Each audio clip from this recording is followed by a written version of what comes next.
Fathers and sons. When a father gives to his son, both laugh. When a son gives to his father, both cry. Jewish proverb. It's complicated. Fathers and sons are. It's been said that it's up to the son to live up to his father's reputation or atone for his mistakes.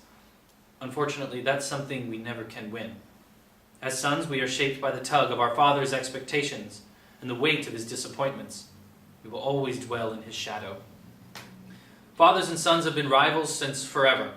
They have long competed for the respect of their community, the praise of their peers, and the love of their wife and mother. And they've always had issues. Their conflict is as old as time, stretching back to BC and the Bible, before and beyond. Like Abraham and Isaac, or the prodigal son, the good book is full of stories about battles between men and their boys, as are myths, fables, and fictions, which tell more vivid tales of their clashes and struggles. Telemachus and Odysseus, Oedipus and Laius, the Hamlets, Geppetto and Pinocchio, George Bailey and Zuzu, Atticus Finch and Jem, Ozzie and Ricky, Mr. Cleaver and the Beaver. It's really nothing new. It's always been a kind of Greek tragedy. There were some times I hated my father, and other times I loved him. Sometimes I took his advice, other times I ignored it. Sometimes I wished he wasn't around, other times I feared my wish might come true. For baby boomers who grew up when I did, it was up to the father to teach his son to be a man, to be tough in a cold, hard, unforgiving world. It was up to the mother to dress the wounds when that world kicked your butt. It was up to the father to provide qualified approval. It was up to the mother to provide unconditional love. It was up to the father to run alongside as you tried to ride your bike for the first time and shout encouragement as you did. It was up to the mother to stand on the sideline, frightened you'd fall, and wipe away the tears when you did. Fathers took charge. Mothers took care.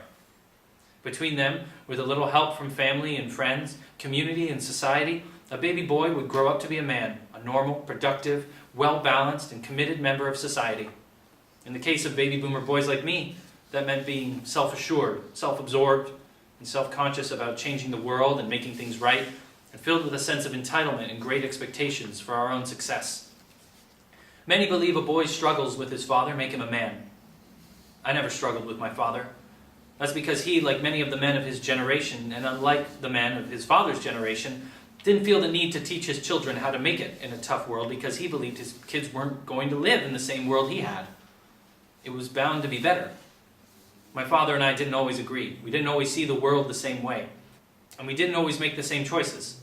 But on the important issues, like family, the right thing to do, community and how you treated people, friends and taking care of each other, values and conformity for the common good, and duty, we were as one. Sports offered one of the best ways, sometimes the only way, a father could get close to his son. By listening to, reading about, or watching the game together, by teaching the game and perhaps coaching it, by keeping score and debating the strengths and weaknesses of your idols, the two of you could spend time alone together and learn to at least respect, certainly enjoy and appreciate, even like or love one another. Baseball in particular was a game that bound together fathers and sons. Like so many things, baseball was easy and it was hard. It was graceful and clumsy, quirky and predictable, fair and foul, old and new, wild and controlled, relaxed and intense, fun and torture.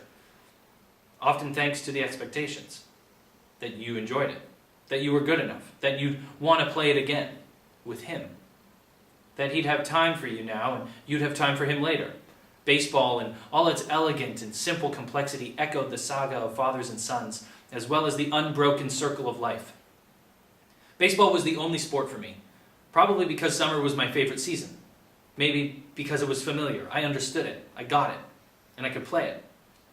There was something about the history and tradition, innocence and nostalgia, the symmetry and sense of fair play, the rite and ritual. Throwing, catching, hitting, running, and sliding all seemed so natural and effortless. It always made me think of a time when things seemed easier and better. I liked the fact that it was the player that scored, not the ball. That it included errors, since we all made them.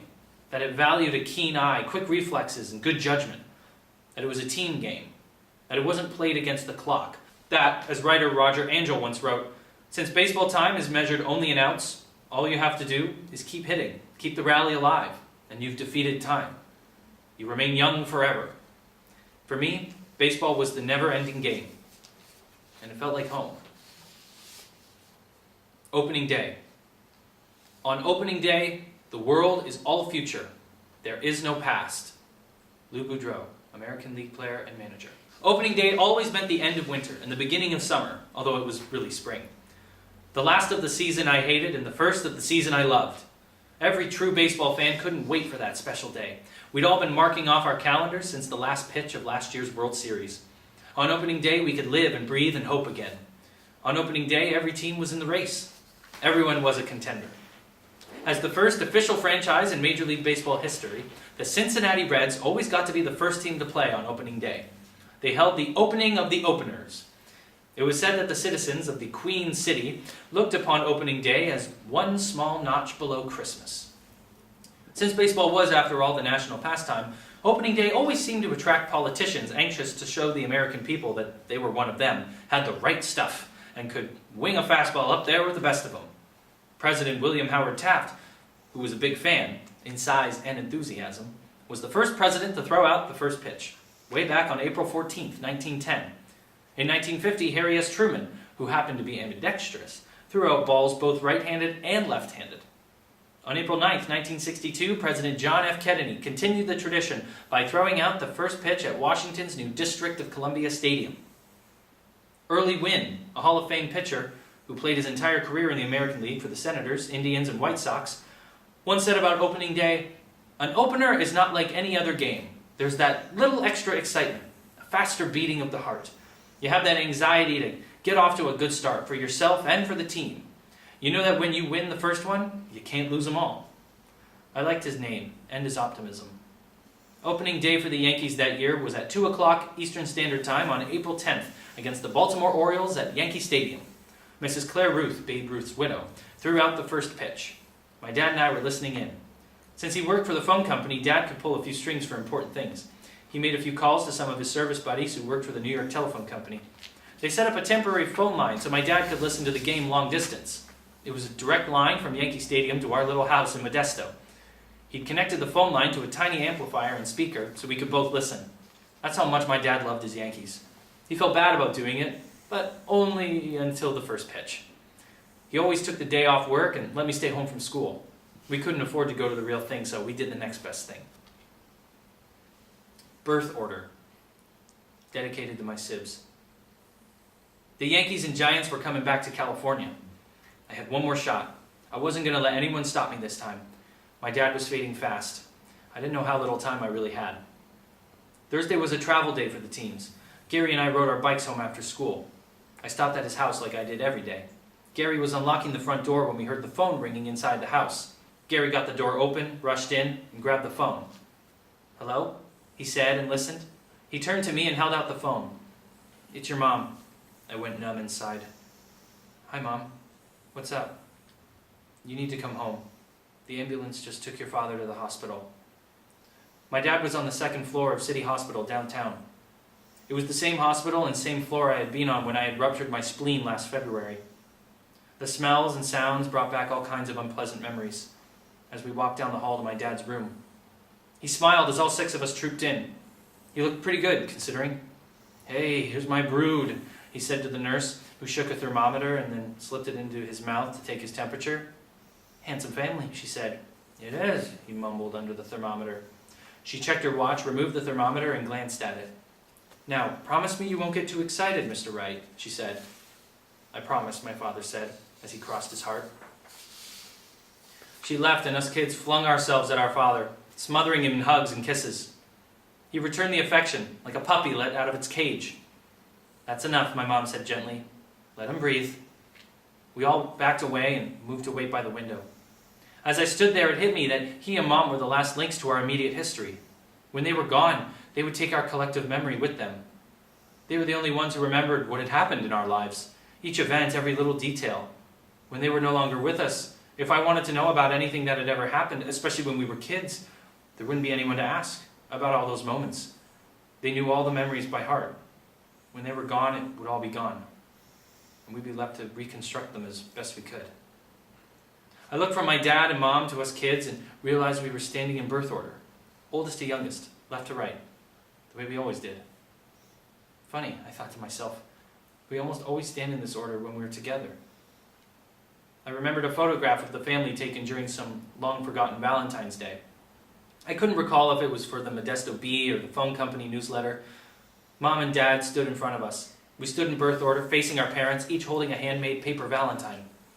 The photo made me think of one of our Disneyland trips. We were walking along the beach somewhere, and my mom stooped to pick up an abandoned, rusted toy automobile. She started to cry. "What's wrong?" I asked her. "Nothing," she replied, then hugged me until I couldn't breathe. As the Wolfman had said, a hero is a man who does what he can and the best he can for others and the common good. My dad was my hero. He was kind-hearted, patient, dependable, honest, and constant. He loved his wife and us kids and gave us a home to grow up in safely and as we chose. He trusted us, respected us, and encouraged us to do well. He taught us to sing, dance, work hard, play pinochle and baseball, finish the job, never give up on ourselves or others, be on time and fair, never lie or cheat, do the best we could, give people a second chance, and use our own good judgment. He truly illustrated how to live the right life by living that life. He never judged us, never abandoned us, and always defended us, even when we screwed up. He and Mom sacrificed their lives to assure the fulfillment of ours. I missed him every day. Mickey Mantle was my other hero. He won his third and last American League Most Valuable Player award that year. Tom Tresh was named AL Rookie of the Year, while Ken Hubbs of the Cubs won the NL award. Maury Wills just beat out Willie Mays for the MVP in the NL. Dodger Don Drysdale edged out Jack Sanford and Billy Pierce of the Giants for the Cy Young Award. Elroy Face of the Pirates and Dick Raditz of the Red Sox won the Sporting News Fireman's Trophies for the top relievers in each league. Mantle, Richardson, and Terry of the Yankees won Gold Gloves, as did Mays and Jimmy Davenport of the Giants. In an interview with the Sporting News after the season, Ralph Houck asked if he had a choice of center fielders, who would he pick, Mays or Mantle? "There's nobody alive better than Mantle," said Houck. "I've seen him do too many things. I'd just as soon have him run as Maury Wills. When you need a base stolen, Mantle will steal it. He doesn't steal as many, but when he goes, he makes it." Mantle finished the year with 89 RBIs and 30 home runs in 123 games. He led the American League in on-base percentage, .486, and slugging percentage, .605. He finished second in the league in batting average, with an average of .323. He turned 32 during the 1962 season. He had a good year and the fans loved him. It was that year that Mantle may have begun to realize that his best days might be behind him. Maybe that's why he was such a fan of the Willie Nelson country song that said, "Today's gonna make a wonderful yesterday." Mantle would play his entire 18-year Major League Baseball career for the New York Yankees as an outfielder and first baseman. He won 3 American League MVP titles and played in 20 All-Star games. He won the Triple Crown in 1956. Mantle appeared in 12 World Series, winning 7 of them. He still holds the records for most World Series home runs, 18, RBIs, 40, runs, 42, walks, 43, extra base hits, 26, and total bases, 123. He's also the career leader in game-ending home runs, with a combined 13, 12 in the regular season and 1 in the postseason. He's considered one of the greatest players in baseball history and perhaps the greatest switch hitter of all time. Mantle was elected to the Baseball Hall of Fame in his first year of eligibility in 1974, along with teammate Whitey Ford. Mantle retired in the spring of 1969, following the 1968 season, at 37. He didn't die before he was 40, like the rest of his family, and like he thought he was destined to. He died in 1995, after battling liver cancer. He admitted that his lifestyle had hurt his family and his game. "I'm not going to be cheated," he would say. As the years passed and he put 40 in his rearview mirror, he would often repeat a phrase his friend and Dallas neighbor, football great Bobby Lane, used to use. "If I'd known I was going to live this long, I'd have taken a lot better care of myself." Mantle asked his friend, country singer Roy Clark, to sing "Yesterday When I Was Young" at his funeral because Mickey thought it summed up his life pretty well. Mantle's epitaph read simply, "A great teammate." In 2006, the U.S. Postal Service issued a Mickey Mantle stamp. In 1962, I learned what it meant to be selfless, to think about others before myself, and to not be afraid of the unknown.